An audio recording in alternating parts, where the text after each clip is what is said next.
What's good, y'all? Blacksmith here, and today we're here to talk about Civil War. No, I'm not here to bore you and talk about the American Civil War that happened in 1861. I'm talking about this A24 movie, Civil War. Now, unfortunately, I didn't see this movie getting a lot of promotion as it should have because from the trailers it was looking pretty good. So this was one of those, if you've been paying attention, then you know this movie exists type of movies. So, is it worth the watch? Let's talk about it.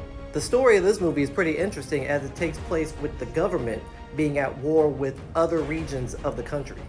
Now, there are four regions who are at war with the United States government: the Loyalist States, the Western Forces, the Florida Alliance, and the New People's Army. And the journalists end up meeting people from all four of these regions. Now that we got the story out the way, let's get into these pros and cons. Now, the biggest pro, in my opinion, has to be the cinematography. If you are a big fan of cinematography, then I am not overstating when I say that the cinematography in this was fantastic.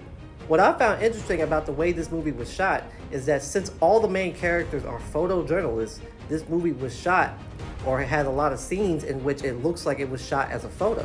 And if you don't know what I mean by that, I mean this movie looks like it was perfectly shot in the rule of thirds. For those of you who don't know what that is, the rule of thirds, let's move right here, is a rule of thumb for composing visual images such as designs, films, paintings, and photographs. Pretty much meaning you cut your frame up into thirds and you center everything correctly.